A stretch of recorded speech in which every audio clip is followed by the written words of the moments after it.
What's up everybody, welcome to your 38th Python tutorial, and in this tutorial I'm going to show you guys how to import modules.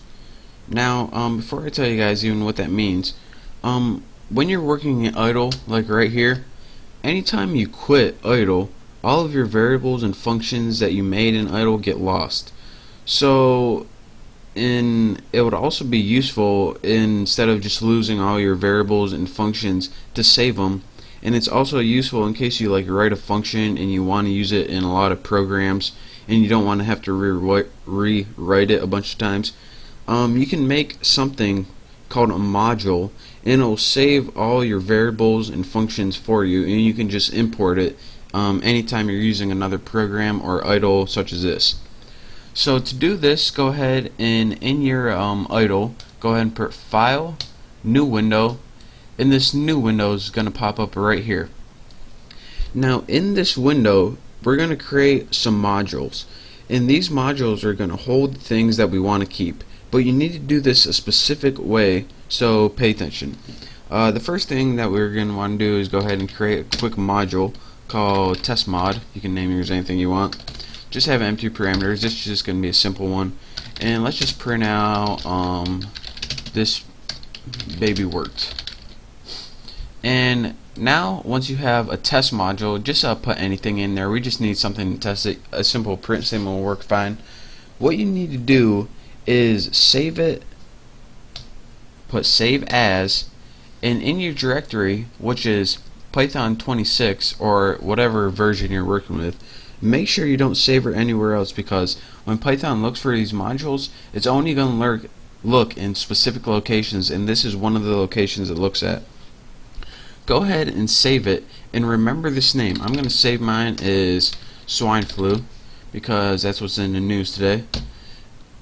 .py, and again, this name and the py extension are both very important, but more so you have to remember the name more than anything, and I'll show you why later. So go ahead and save it as some name, then py, then press save. Now we have a module named swineflu.py. You can see the name over my cursor right here, and now we can import this module into whatever program we're working with. So go ahead and open idle right here. Let me make it so you both can see. Right there. Good enough. Actually, there we go.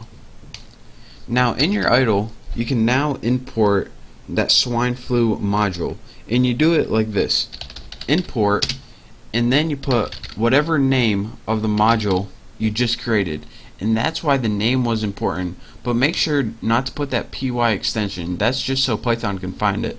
So go ahead and import whatever the name of the file, and again, the file name is the py.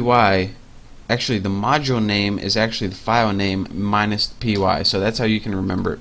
Now go ahead and press enter, and you just imported all of your modules in your swine flu file. Now let's go ahead and see if it worked.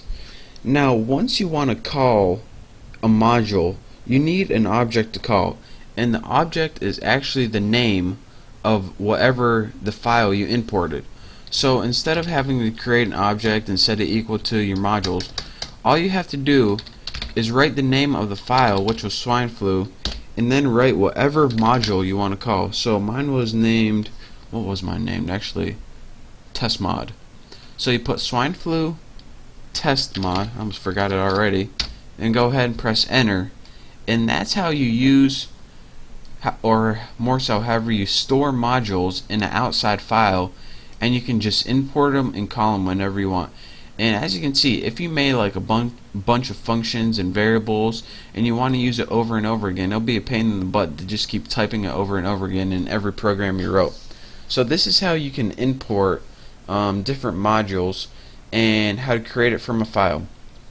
Now one last thing I want to stress: once you import swine flu one time, you can't import it again, since, well, it would just be stupid and it would just confuse Python.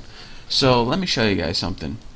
Say we find out we wanted this to actually say this baby is fat or something.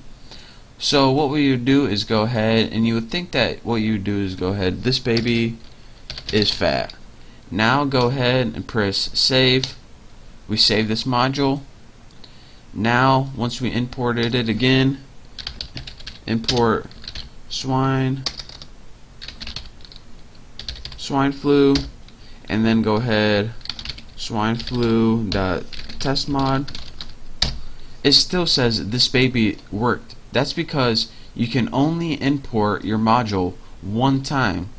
Now if you wanted this to actually show up that this baby is fat like it was before, what you would need to do is close this all together, go open up a new idle, and go ahead and push import swine flu. And then now once you imported this again, this imports the new file. Then you can do swine flu dot test mod, and again it would say this baby is fat. So just to stress, you can only import a module once per program, and even though you can change your module, even if you change it and then import it again, it's not going to import again. It's just going to import once. So that's your quick tutorial on how to import modules. And again, this is useful if you write a bunch of functions and a bunch of variables that you want to save somewhere else but you want to use over and over again.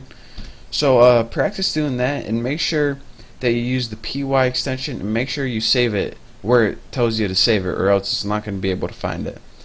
So in the next tutorial I'm going to be going over other things that you can do with imported modules, and also be clearing up this a little bit more so you understand a little better. But for now, thank you guys for watching. I hope to see you next tutorial. Don't forget to subscribe, and I will see you next time.